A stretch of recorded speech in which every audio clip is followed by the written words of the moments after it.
Assalamualaikum warahmatullahi wabarakatuh. Perkenalkan, nama saya Fitriana Padang dari Prodi Komunikasi dan Penyiaran Islam semester 6. Nah, kali ini saya akan menjelaskan sebuah materi yang berjudul 3 aspek desain grafis. Yang dimana 3 aspek ini yaitu yang pertama adalah layout, yang kedua adalah color ataupun warna, dan yang ketiga adalah typography. Nah, yang pertama yang akan kita bahas yaitu mengenai layout. Nah, apa sih yang dimaksud dengan layout ini? Nah, layout ini secara sederhana itu diartikan sebagai desain tata letak. Nah, sedangkan secara luasnya itu layout ini adalah suatu susunan ataupun rancangan ataupun tata letak dari sebuah elemen yang sengaja didesain untuk bisa ditempatkan dalam suatu bidang yang sebelumnya telah direncanakan sistemnya terlebih dahulu.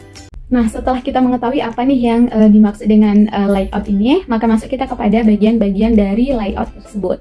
Nah, adapun bagian dari layout tersebut yang pertama ada white space, yang dimana white space ini adalah ruang kosong yang sengaja tidak digunakan untuk meletakkan gambar ataupun elemen pada desain kita. Nah, hal ini berfungsi untuk memberikan ruang untuk bernafas ataupun jeda, sehingga desain kita ini tidak terlihat berantakan ataupun berdesakan, sehingga pembaca pun nyaman dalam melihat ataupun membaca desain yang sudah kita persiapkan. Nah, adapun bagian yang kedua yaitu ada proximity, yang dimana proximity ini sangat berhubungan dengan white space karena sama-sama mengandung ataupun menuju kepada cara kita untuk meletakkan desain-desain ataupun elemen kita dengan baik dan benar, yaitu dengan menggunakan ruang visual untuk menunjukkan hubungan relasi dalam elemen desain tersebut. Nah, contohnya apabila kita ingin meletakkan suatu gambar di dalam desain kita itu, nah seharusnya kita itu memikirkan nih bagaimana nyamannya dalam peletakan gambar yang ingin kita letakkan di dalam desain kita tersebut, bagaimana jaraknya dan bagaimana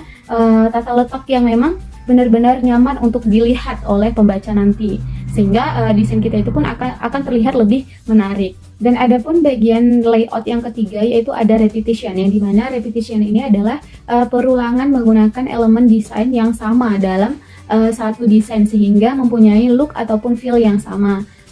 Misalnya nih, kita menggunakan di dalam elemen ataupun di dalam desain kita itu warna yang konsisten. Misalnya kita menggunakan warna hijau nih, jadi saat kita lebih banyak menggunakan warna hijau, maka banyak juga nih perulangan warna hijau yang akan kita letakkan pada desain yang akan kita siapkan tersebut. Jadi di dalam desain kita itu tidak banyak warna, melainkan ada perulangan ataupun pengulangan warna, sehingga mata pun tidak terlalu sakit untuk melihat desain yang sudah kita siapkan nanti.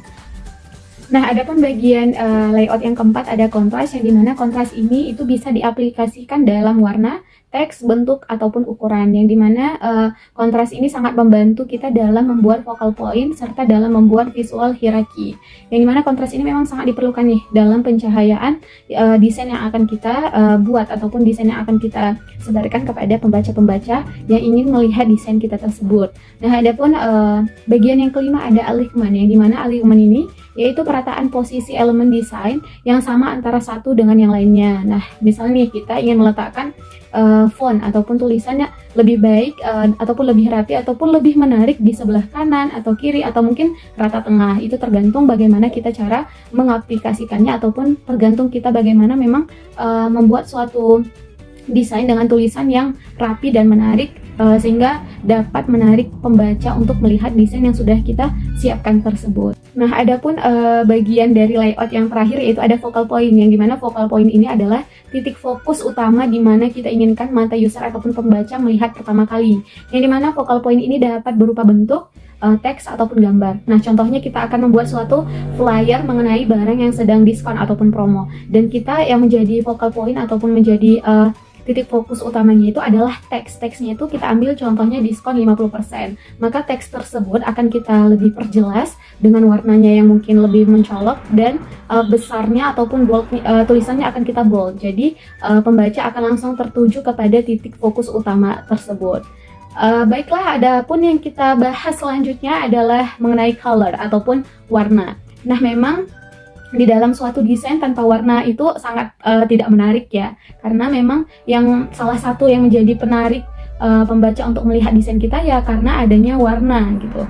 Jadi di sini kita akan bahas ada dua nih warna ataupun color, yaitu ada color theory, yang kedua ada color harmony, yang dimana color harmony pun terbagi lagi. Yang pertama ada monokromatik, yang kedua ada analogus, yang ketiga ada komplementari, dan yang keempat ada split komplementari, ada yang kelima yaitu triadik, dan yang terakhir adalah tetradik.